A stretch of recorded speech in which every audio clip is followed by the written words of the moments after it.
Welcome to the Popcorn Wine Down with Tammy and Eddie. Grab your popcorn, get yourself a glass of wine, and come hang out with us as we discuss TV shows, movies, music, and pop culture.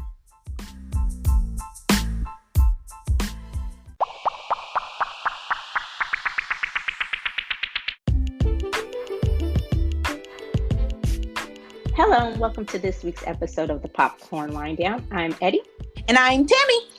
Thank you for joining us. This week we will be discussing Hanna, but first let's get to the wine down.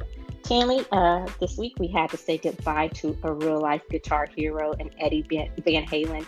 He lost his battle with cancer, so may he rest in peace and power. And I must admit, I was really disappointed when I discovered that you did not know who Eddie Van Halen was. And my question would be, why? I don't know. But when you played the song that they were famous for, I was like, oh, yeah. Now, granted, the embarrassing thing is that I recognize the song because it was on the show Glee that I religiously watched every single week. But at least I recognize the song. And in that, you were the stereotypical millennial. Yes, it was sad. But I must admit, I knew who Van Halen was. I know that he co-founded the Van Halen, and I knew the song Jump. I'm not a big Van Halen fan. I just know them through my love of 80s music. But I did not know that he played the guitar solo on Michael Jackson's Beat It. And I also didn't realize just how truly iconic he was in the musical world. So, but may he rest in peace. As I stated, his family and his friends have our sympathies as well as his fans. Speaking of music, SNL dropped their musical guest for this week, Morgan Wallen, because he was out partying, I guess, in New York, and he violated the Rona protocols. Bye-bye. He was partying maskless, so yeah, they got Jack White to replace him. I didn't know who the dude was anyway, so it's all right. We ain't hurt. He's a country artist, and he has a really good song with Diplo called Heartless, and I like that song, and I've listened to some of his other stuff, and I actually liked them, but that was kind of people who don't listen to music on a regular basis don't know who he is, so we not hurt. Bye-bye. And speaking of SNL, fingers crossed we get some good Maya Rudolph as Kamala Harris this week, because you could have had a bad bitch. America, we could still have a bad bitch. Please vote. She might be the second, but she'll still be a badass vice president, better than the one we have now. Anyway, the vice presidential debate was this past week, so they're going to have to talk about that on SNL, and I can't wait to see what they do with that. Also, speaking of debates, Rona has played the role of spoiler all year, and something unexpected happened. So I guess now it's playing the role of the anti-hero, meaning every now and then something, I guess, positive comes out of it. But because of Rona, we've been spared the shit show sequel known as the presidential debates. The second one was officially canceled, and I know you were so disappointed about that. I'm heartbroken. I sensed it. Like, I'm heartbroken. I don't know what we're going to do or how we're going to fill that time, but I just don't know. Yeah. So maybe we could go for a trifecta and the third one might be canceled too. We'll see, but that'll break my heart even more. Yeah. I don't know if I could survive another episode of the shit show. But, I can say maybe a fly or a whole farm of flies would fly around. I don't know. Let me stop. Okay. Vote. Just vote. Just vote. Two of my favorite things are turning 20 this year. Two of my favorite shows. One is a movie, one's a TV show. The Gilmore Girls, believe it or not, is turning 20. And I must say, I've seen every single episode of The Gilmore Girls at least twice. So that is one of my guilty pleasures. I love that show. Oh, so you're a true fan. Yeah, I am, and I know it's Lily White and all that, but it just, in a lot of ways, it kind of reminded me of my relationship with my mom. I always said we were the black version of the Gilmore Girls. So, But yeah, the revival is going to be on CW on the 20th. I'm sorry, during Thanksgiving, the week of Thanksgiving. They're going to show the 4-episode revival, which is hard to believe. That was what, like 4 or 5 years ago now? Yeah, that was a while ago. Yeah, so you can watch that. And I must say, I am Team Dean and Team Logan. Although Logan was an ass, but I did like him. So, and one of our favorites, Remember the Titans, turns 20 this month as well. Wait. Hold up. I'm sorry. My mind just clicked on what you just said. Did you just say that you were Team Dean and Team Logan? Wait a minute, you're just now catching that? Yeah, that just like, I was like, no. Whoa, he did say that. Click. Wait. Okay, hold up.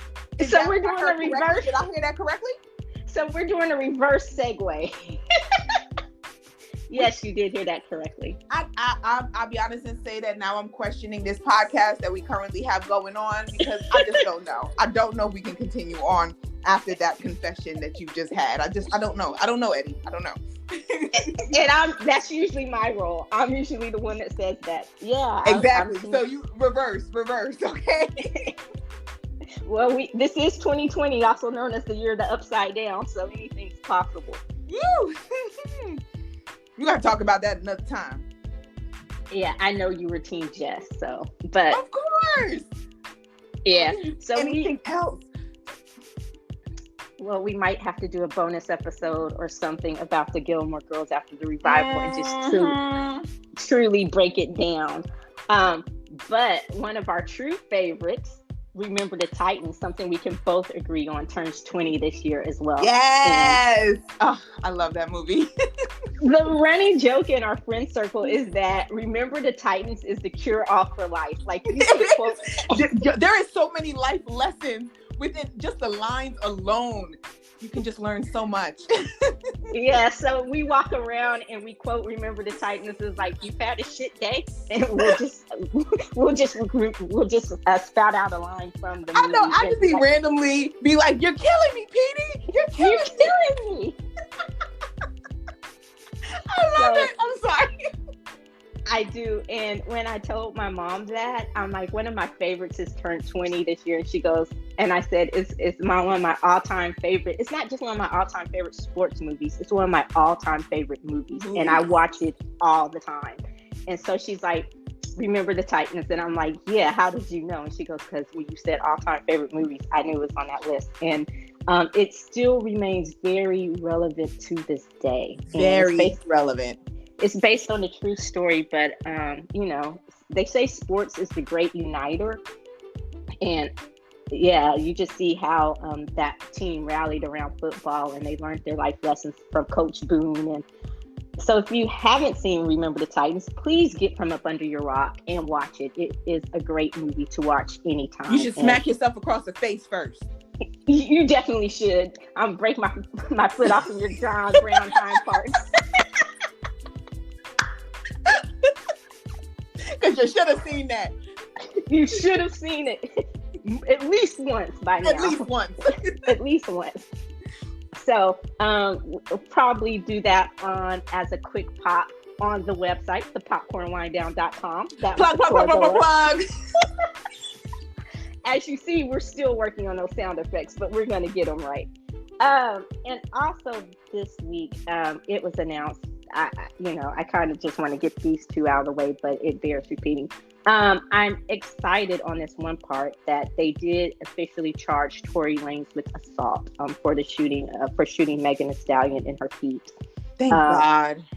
Yeah, and he's going to be arraigned on the 13th of October, and if he's convicted, he faces up to 23 years in prison. So I doubt he's going to get it, but just the fact of saying that you've been charged says something. It gives a good feeling to know that you're going to be held accountable in some way, shape, or form. Exactly, and I was wondering, what was going to happen with that, but I'm not crying any tears over it. And nope. I even if he's convicted, I wouldn't cry and shed any tears over it. So I'm with you. I don't know that he would be convicted, but he is facing felony assault charges and some weapons charges as well. So in this case, it's the case of you reap what you sow, and I have no sympathies for him or him in that situation whatsoever. And also in the no sympathies category, Melissa Benoist, I cannot pronounce her last name correctly, but she plays Supergirl. She was on Glee. Last year, she spoke out about how she had been involved in an abusive relationship. And most people assumed, she never named any names. She didn't really specify which relationship, but most people assumed she was talking about her ex-husband and former Glee co-star, Blake Jenner. So this weekend, Blake Jenner admitted that he was the one she was referring to, and he took responsibility, and he did apologize for and what then happened. blamed her. And then blamed her. So it was the Kanye of all apologies. It was that, I'm gonna let you finish, but. So it was, I'm sorry, but, and it was just a trash apology. It was a very eloquently written non-apology, and just reading it, I'm like, really? And as I was going through all the headlines, they were just saying, oh, he takes responsibility, he apologizes. And I'm like, that's what you got out of that? So did y'all stop reading after the first paragraph? And then it was like, well, if you're going to do that, why are you waiting? He says all this stuff about, oh, I'm not trying to have it be a he say, she say. I don't want to drag her into this. But you bring up all this crap a year after the fact. Like, after she made that statement, she said what she said in the context in which she said it. And she's never said anything else about it. She just had a baby with her new husband. She's moving on with her life. And it's like, you wait a year later, after like a couple of weeks after she's had her kid, to bring this all up again? Probably because he ain't got no career. Well, so we'll see. But yeah.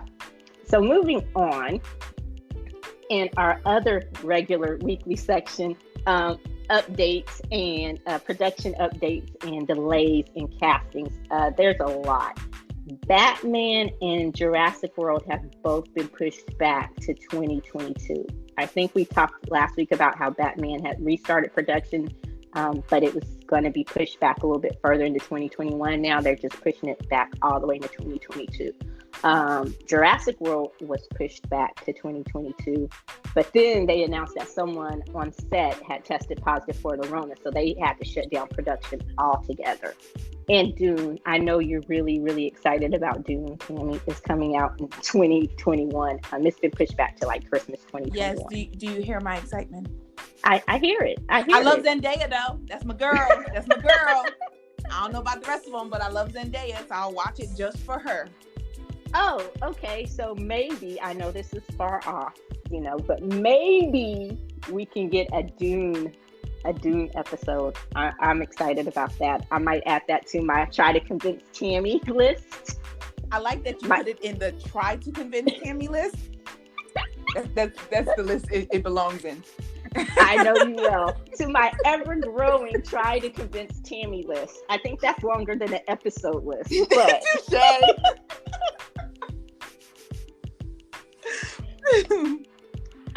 also, I'm excited about this one movie, and One Night in Miami, Regina King's directorial debut, and it's about the night that Muhammad Ali fought Sonny Liston in Miami, and but the night is fictional. What happens after? It's Malcolm X, Muhammad Ali. Gosh, I can't remember everyone who was involved. I want to say it was Sam Cooke. But it's just about how they spend the night after the fight, and I can't wait to watch it. It's getting critical reviews. It's already on top of the Oscar contenders list, and it's being released on Christmas Day, as well as Promising Young Woman starring Carey Mulligan's also being released on 2020. And I hadn't heard of that one until you told me about it. So, but it sounds very interesting, and I'm looking forward to that. And Regal theaters are closing down. They've announced that they're going to shut down their theaters again. And AMC and Cinemark have decided to remain open. So we will see. And all the theaters in Toronto, Ontario, Canada are closing again because of spikes in COVID. Which is the responsible thing to do. It is the very responsible thing to do. On one hand, I get it. The employees, they need to work and make money, but are you really making any money because no one's going to the movies? And all these delays are because of the Tenet debacle. So everything that's being pushed back. And again, I want to say it's also because of the Mulan debacle, because I'm not paying $30 to watch another movie. I'm not.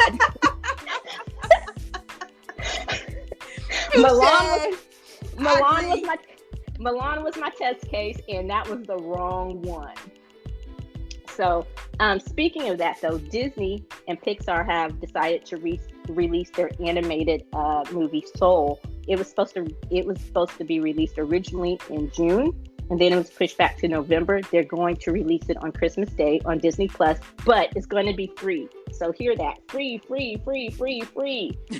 you're a Disney Plus subscriber, you don't have to pay extra to watch that. And it looked really good. I was really excited about it. I don't geek out about animated films that much, but I do want to see Soul. So, and I know you're excited about the Selena series. Yes! Oh my gosh, yes. That's going on the list. I already said it's going on the list. We are doing a Selena episode, definitely. All right. That might be one of our first episodes of the new year, but that's going to premiere December 4th. And I'm really excited about that as well. So keep a lookout. It's going to be on Netflix this December 4th. You can also catch the teaser trailer for the Selena series on the website, thepopcornwinedown.com. Plug. And this is interesting. Okay. Marvel has announced that Doctor Strange is going to be in Spider-Man 3. And they kind of shifted the order of the releases. Spider-Man 3 was originally supposed to come out before Doctor Strange 2. But Doctor Strange 2 is now coming out before Spider-Man 3. And they're all connected to all those series like Falcon and the Winter Soldier and WandaVision that are going to be on Disney+. And WandaVision is supposed to be premiering sometime later this year on Disney+. And what happens in WandaVision, so if you're a fan, you have to watch WandaVision because that storyline is going to carry over into Doctor Strange 2.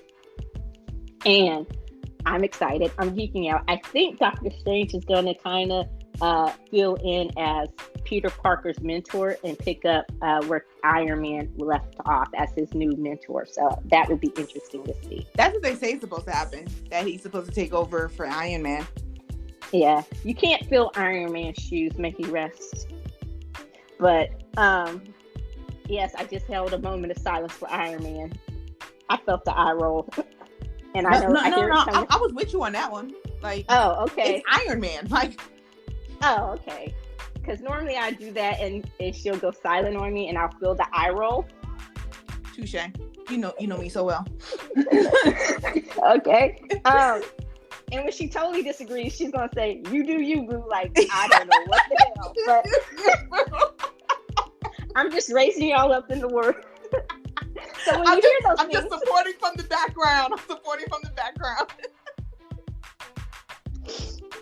Okay. And now for this week in the K-pops, what's going on in the K-pop world? So as always, because we know that I am the K-pop ultimate fan right here. So just two major things. First of all, we did talk about last week how Blackpink came out with their first full-length album, horribly named The Album. Check out the Quick Pop on the Popcorn Wine Down. Yeah. And they came out with a music video for one of the songs that I actually really liked, Lovesick Girls. But there was a very sexually explicit nurse outfit scene in the music video. There were people who made a big thing. They were like, it's just not right. They felt that it shouldn't have been in the music video, especially with what's going on in today's world. And so YG Entertainment decided to replace the scene of the video. I have not watched the music video yet to see how it is because they've just done it, but they did say that they completely deleted the nurse scene from the music video. So that was one thing. And then, of course, because how can we get away with an episode without talking about them? BTS. The military has officially come out and said that BTS will not be exempted from military service. They will have to serve. And the oldest member, Jin, turns 28 on December 4th of this year. And he has to enlist within 2 years. So by the time he is 30, he must enlist in the military. So that is some K-pop news for everybody. Well, I'm not surprised that they're not exempt. So that doesn't surprise me. I just hope they find a way to get them all in and out as quick as possible without really disrupting, Well, they got another 2 years to think about it. They do. So we'll see. I'm sure they'll come. They're a creative group. Their team seems to be pretty creative. I'm sure they will find a way to. And now, at least that that this is what it's going to be, at least you can figure out a plan, to make that happen. So that was the wind down, and we are about to get into our main discussion of the week. Hanna, stay tuned.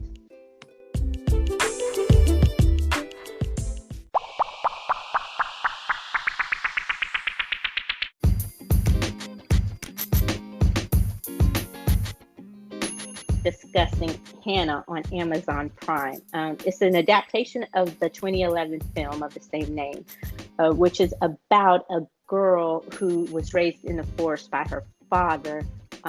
Little did she know that they were on the run from the CIA that whole time. And the TV series pretty much picks up at that point. And one of the best descriptions I read about the TV series was kind of like that it's a mix of an action thriller and a coming of age teenage drama. And I think that summed it up beautifully with a little bit of everything in between. It's perfectly cast. The leading role of Hanna is played by Esme Creed Miles, and Marissa, she is played by one of my favorite actresses, Muriel Enos. And one of my favorite actors plays Eric, the father, and that's Joel Kinnaman. So, what did you think about Hanna? I loved it. I loved the first season. I was entertained by the first season. I actually got my mom into it after I watched the first season. I told her, yo, you gotta watch Hanna. And she was like, I don't know. And she sat down and she was like, oh, I watched the whole thing at once. And I said, I told you.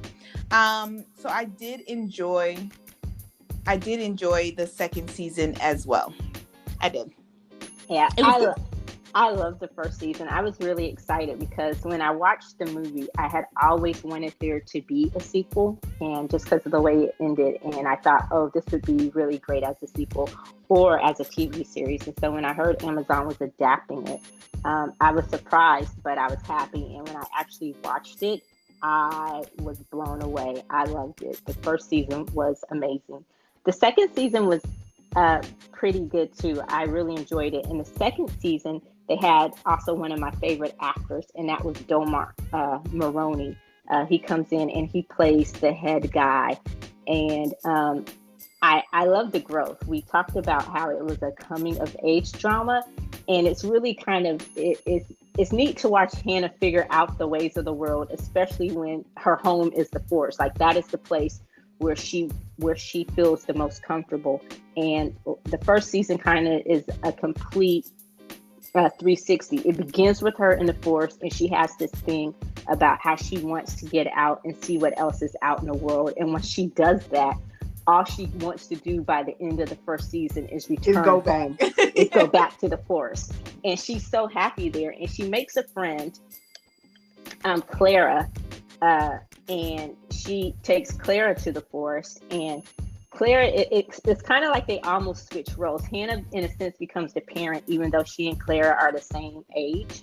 And Clara was at the same, I don't even want to call it, what would you call it? It's not a clinic. Would you call it a clinic? Oh, for the where they were? Yeah. I say it was a training center. Okay. The same training center / cult for teenage assassins. Yep. Perfect. Teenage assassins. and all Claire wants to do is discover where she came from. She wants to know her mom. And the brainwashing that they do on these teenage assassins, it really didn't take with Claire. But so she ends up leaving the force, and Hanna basically goes to try to get her to come back. But I think I kind of put it on Hanna as well, because one thing that I saw was that she's very matter of fact. And so, of course, even as she was being trained by her father in the forest, he didn't really teach her anything about human emotion. So a lot of times she really didn't understand the feelings that Clara had on, like, even though she went through it when she was in the forest the first time, and that's the reason why they ended up having to leave the forest, because she gets caught herself. I feel that she ends up, like you said, becoming just like her dad. So a little close-minded to human emotions. And she's just like, well, this is how it needs to be. I'm trying to keep you alive. So you need to follow everything that I say, not taking into account that this was her first time in the world. Just like when you had your first time in the world and you were rolling around in a station wagon with a family you barely knew, okay, in the first season. You have to understand that she also needed that. And it takes her a minute to really, really figure it out. And I love her development at the end when she does come to realize what she knew she needed in the first season is now what Clara needs in the second season. And she does give her that opportunity. But in the moments where she ends up running away in the forest, I'm like, that's on you. That was on Hanna. Hanna did that to herself. Yeah, I think, like I said, that she does end up kind of becoming her dad, in the sense that she realized, she finally understood why he did everything he did, and ultimately it was to protect her. So I think she took on that role of, I just want to protect you, I just want to keep you safe. And you know, when our parents or someone older tells us that, we're like, we think we're invincible and we don't think that bad things are out there, especially when they don't know the whole story. And Hanna didn't know the whole story. You know, she never knew that they were on the run, living in the forest. That was just where she lived. And, you know, she knew some bad people might be coming for her one day, but she also knew that she could take care of herself, which I love just how badass she is. Like, she's scary, but she's good. She is good. She's good. She's scary. And that's the thing. Like, we think because she didn't have formal education that she's not smart, but she is so smart. Like, she's really smart. One of the relationships that I love, and I'm still trying to figure it out, and I have my own theory on this relationship, is the relationship between her and Marissa. And it started in the first season where Marissa was the CIA agent in charge of hunting down her and her dad. And for the program, think of it as like a Jason Bourne type program that had been shut down. And that's what they thought happened. Hanna was the first quote unquote test, one of the tests in this, where they wanted to raise these little girls to be assassins from birth. And so, but Hannah's dad took her, and as it turns out, he wasn't actually her real father, right? No, he wasn't. He was the bodyguard for her mom. Her mom, and he actually was supposed to protect her mom while she was pregnant with her. And he fell in love with her mother, and they ended up. But here's the thing. I do not think that is Hannah's real mom. I have a feeling that Marissa is Hannah's mom. That is my conspiracy theory. Okay. I think that's, and you know, I wouldn't be surprised if it comes up, but I do think that it's a little bit too obvious on, like, I feel like that's what they want you to think. Because that's the vibe that you get in certain scenes on how protective she is of Hanna. But what I think it is that she sees herself in Hanna.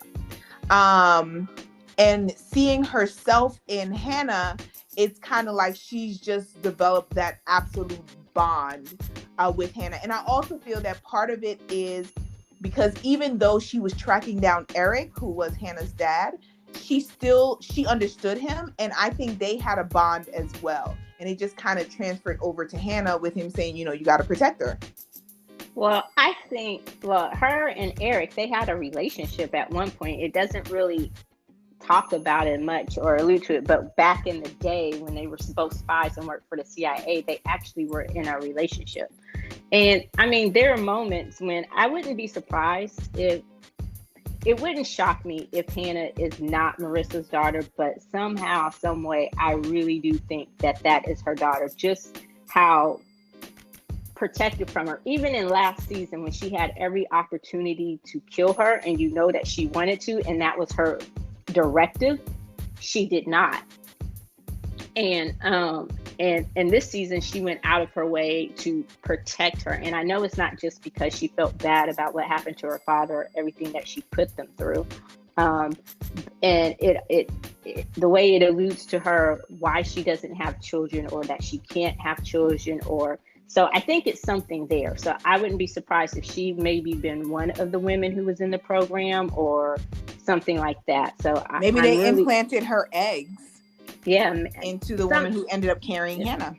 Yeah. So that's what I'm thinking. I know that Hannah's mother is the one who gave birth to her, but I don't know that that's her biological mother. So that's just my spy game conspiracy theory for this show. What did you think about the addition of Domar Maroney to the cast? And may I just say before we get there, he is aging beautifully. That man is so handsome. Okay. He's wise. He has that wise look. I liked him. I think that he was a really, really good villain on how monotone he was, but also he was good. Like, he wasn't as good as Melissa is, but Marissa, is it Marissa? Yeah. He wasn't as good as Marissa is, sorry. But I did like him as the foil in the storyline this season. I think he did a really, really good job. But even more than him, I loved Uncle Leo. I thought Uncle Leo did a great job as well. And I love the fact that it was a black man who played Leo. Because I think that was the guy who was basically in charge of the trainees. Because I think, like, with Leo, I'll be honest and say, like, in my head, I'm just not thinking that the two people that really going to have the most contact with these girls is going to be a black man and a black woman. But it ended up being that way, and I liked the role that he even played, because I felt in certain ways he was even more evil than the other character, than Mulroney's character. Yeah, Leo was a mother fudger. Yeah. I caught myself. Like, no emotions. He got no feelings towards this. It's a job to him, and he did his job. But here's the thing. It wasn't like in some of these spy shows and spy movies, you just have it so obvious and so where they're just he was smooth about being so diabolical. It wasn't just over the top. It was really like there were moments when you thought, okay, he is human. There are moments when there are moments where you thought, okay, his humanness or his compassion might be coming through, but then you realize it's all an act. Yeah, and everything was a manipulation of the trainees. Every single word that came out of his mouth was to get the end result that he needed to get. He was very manipulative towards the girls. Extremely manipulative towards the girls. But he was just so amazing at his job. And he was also quite handsome, I must say. The man who played Leo, Anthony Walsh. They did a great job in casting this season. But that's neither here nor there, me drooling over the bad guy. But I kind of hated to see him go. I understood why he had to go, but I hated I hated that. And what did you think about the woman who actually ends up befriending Hannah. At first, she was the one who I thought was just so cold-blooded, but she was the one who was actually just doing a job and not really realizing what she had signed up for. She was there. Like, I think she did a good job with the role that she had. I think that it brought some human emotion to the people who were in control of the lives of the girls, and that you felt her feeling connection as she was writing the stories and she was responding to all of their messages that they were sending. It was very, very, very interesting. I do think that I would have liked to see how, just like, kind of, through passing or whatever, how the other messages to the other girls, especially the ones who had major scenes in the show, like Jules, like, how did that work out with Jules? Like, what did she really write about when she was writing home, and did she write home, So, and then the other one who was like the clueless girl, I forgot what her name was even, but there was another one who was like the real clueless girl who I was just like, girl, how are you in this program? Because I don't think you're going to survive in the outside world. But I did think that she played a significant role in the show too. She did. But Jules seemed to be the most self-aware. Like, she knew exactly what her job was, what she was being trained to do. Like, she knew exactly what her position was in that company. Yeah, and she's the one, and from the very beginning, she was like, this is all bullshit. I'm not writing about this. I'm not writing home. There's no one to write to. It's not real. She was on her feminist LGBTQ, She was the one who truly seemed like the rebel of the group, because she was testing. Because, it kind of reminded me of what they said, how the Russians did the Cold War spies, especially the females, how they raised them or trained them to come here, get married and have families. And that seemed like that's how they were training these girls, was to want to be wives and mothers and be sleeper agents. And she was like, I'm not going to do my badass on myself. Mm-hmm. Yeah, it's like she wasn't about that life. So Jules never really bought into that. I think the one that made it so scary because she bought into it was Sandy. She was psychotic. She was batshit crazy. Like, crazy. Like, it seemed like this whole, and here's the thing, she knew it was fake.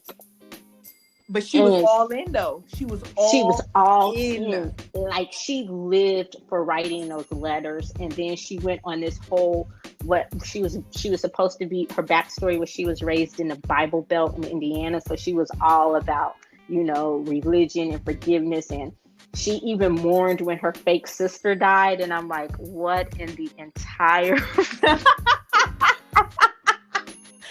Like, what are you talking about? You ain't got no sister. And by this time, Hannah had made it back to U-Tracks to get Clara. And Clara had got sucked in because she wanted the promise of finding her mom. And all Clara really wanted was a true sense of family. So I get that they played on these girls' emotions and the thing that they were lacking. Even the most introverted of us want some type of human connection with some people, maybe not everybody, but we want that connection. So they played on that. But when Claire looked at Hannah, she's like, you gotta come to the funeral or whatever, or the services. And Hannah looked at her like, are you fucking serious? Like, y'all do know this shit is fake, right? Like, well, at least they were there for each other, right? So at least that's a good thing.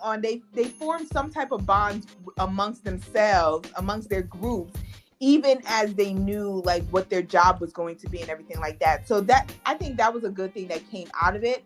Sandy was like, she was fully psychologically invested in this system. Like, when she got mad because she wasn't chosen for a mission, and the girl was like, oh, we have to go to class, and she was like, fuck class. I was just like, really? Yeah. Like, okay, Sandy. Like, yeah, like the one who had bought into it all from the very beginning, like Miss Perfect. Like, Sandy was the type A mean girl prom queen, like the most popular girl in school who would turn on you in a dime. Like, she full on.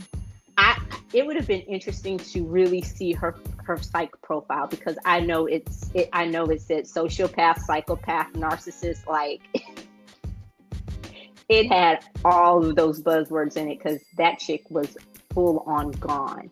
And but I did like seeing how all the girls operated once they did let them out into the world, actually, even if it was to track down Hanna.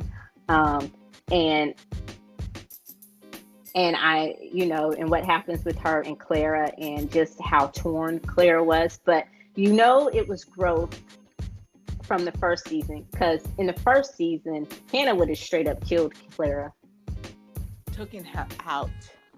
Like, there would have been no remorse. There would have been no room for forgiveness. She wouldn't have tried to save her. She would have straight up killed her.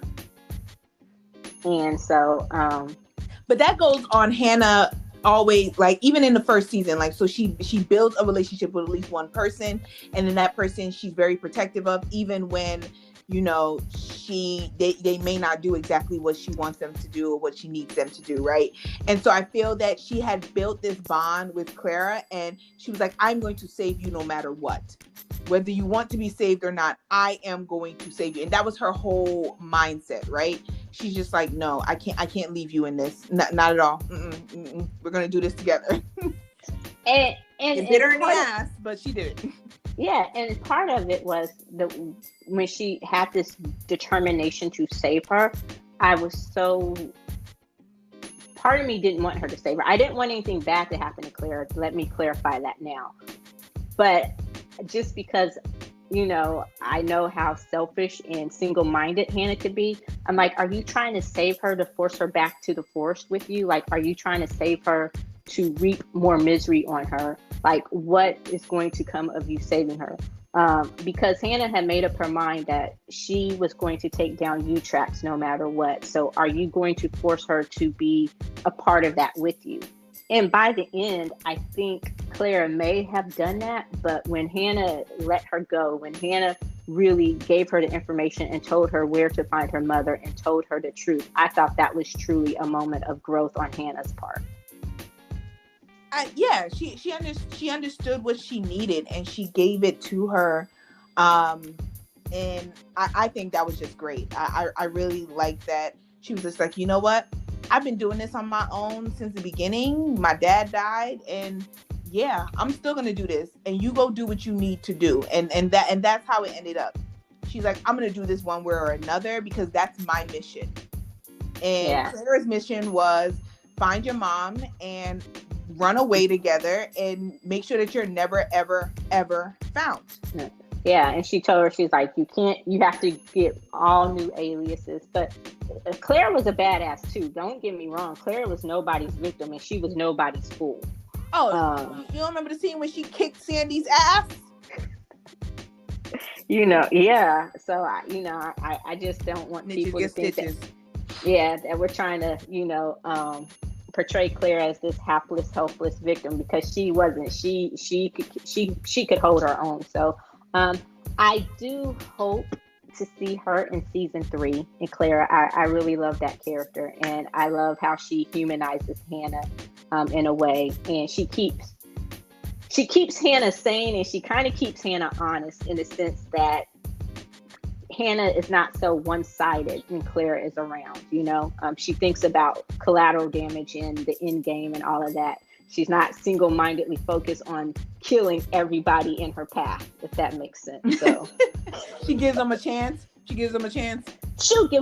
It's like, oh yeah, I'm supposed to let you have a chance. I'm supposed to give you an opportunity to do this. But and I guess I spoiled it when I said that, it has already been renewed for a season 3, which is great. It's not one of the many COVID cancellations. It better not be, or Amazon will get a strongly worded written letter from me. A strongly worded written letter? Yes, you better watch out, Amazon. They will get a strongly worded written letter demanding that they uncancel Hanna. So let me knock on wood and not even put that out there in this 2020 verse. But overall, I am looking forward to season 3. I really enjoyed the first 2 seasons. I'm looking forward to Hannah and Marissa. It seems like they finally reached a point where I'm not going to say there are no more secrets or lies between them because, Marissa's a spy. She's been a spy her whole life, and that just seems to be her go-to. We know she has secrets, but they finally reached a point to where they trust each other and they know they have to work together because Hannah was so disappointed when she thought Marissa had betrayed her. And that was kind of what sent her back into U-Tracks. But now they seem to be at that point in a relationship where they realize that they need to work together and that they can trust each other to get the job done. And I'm also interested to see how they're going to get Delmont Mulroney's character, John Carmichael, to flip on U-Tracks. That's interesting. So those are things I'm saving his own ass. That's how. But it's like, okay, are you more afraid of U-Tracks or are you more afraid of these crazy women who? I honestly, I don't know, because they really crazy together. Like, if Hannah and Marissa are on the same side, like, I'd be really scared. I would too. And one thing that we didn't talk about is he was the one who kind of got the thread of the second season in motion. He was the one who leaked all of this information to his friend who was the ambassador or that government official. And he was trying to get it back. It was like he was he was drunk that night. He found out all this information and he just went and he leaked it to the guy. So it was like he obviously knows at some point. So I would be interested to see what happened between that night and what happened to now, where we are now with him. Like, how was he threatened, or what enticed him to change his mind? Or did he just not want to come out because he didn't want anyone to know that he was the one who told? I think it was he didn't want anybody to know that he was the one who told, because he thought he could get the friend on his side and realized that no, you didn't get him on your side. No, he actually betrayed you, just like you betrayed the company that you work for. And now you got to cover your own skin. He knew his friend was an ambassador. He worked for the UN, or he was some type of. He knew he was the legal defense for the Defense Department. I forgot what official capacity his job was, but it was some higher up job in the government. So he knew exactly who he was, and he knew exactly what he was saying. He knew he was drunk. So I'm thinking, okay, all of a sudden, because that friend was going to divulge that information, it had more so to do with you just not wanting people to find out. But I thought it was on the reason why is because he was trying to get him to understand, yes, he was drunk, but he was trying to get him on his side of wanting to join this company, right? Because they have people, it's not only there, but they have people in powerful positions. And I think that even if he was drunk, he was drunkenly trying to like talk to his friend about like, this is what we're doing and it's necessary. And the friend kind of just listened to him and let him talk. And then when he walked away to go talk to that woman, and then he started taking pictures of the actual documents and stuff like that. Like, that was the betrayal on he didn't even realize that he took pictures of the list that he had showed him. He didn't think that he was gonna, try to reveal the list. He didn't even know that he took a picture of it. Yeah, see, and I was getting something different. Like, I get that. At first, I thought it was a recruitment session. I did, but then I thought maybe it was the alcohol, but I thought it was just like one of those drunken confessions where we said too much to someone we thought we could be able to trust, but given his friend's position, it was like, why would you, So I get it, but I don't know. Maybe I thought the alcohol was turning into truth serum or something, I guess.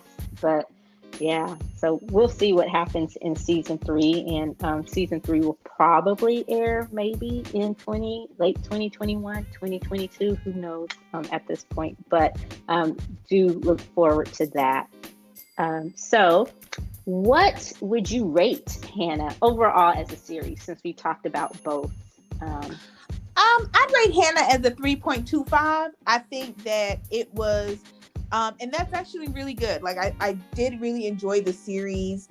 I binge watched it when I watched the first season. I binge watched it when I watched the second season. I sat there and just watched. It's only 8 episodes, of course, but I sat there and watched the whole thing. So I definitely enjoyed it, and I can't wait for season 3 to come up. Because I think there's so much more story that can be brought out with the character of Hanna. Like the character of Hanna, like they're not done. So I'm excited to see what season 3 brings out. What about you, Eddie? I will give it a solid 3.75. I really enjoyed it. The second season started a little bit slow for me, but it did pick up. My favorite season of the 2 so far is the first season, but I really, really enjoyed the second season. After the first couple of episodes, I really got into it, and I really enjoyed it. So, and I am most definitely looking forward to season 3. I think there is a lot of story to tell with this series, and so far, Amazon and the writers and the team, they're doing a great job with it. So, that is all for this week's episode of the Popcorn Wind Down. Time flies when you are having so much fun. And be sure to join us next week when we review Netflix's Emily in Paris. Until then, I'm Eddie. And I'm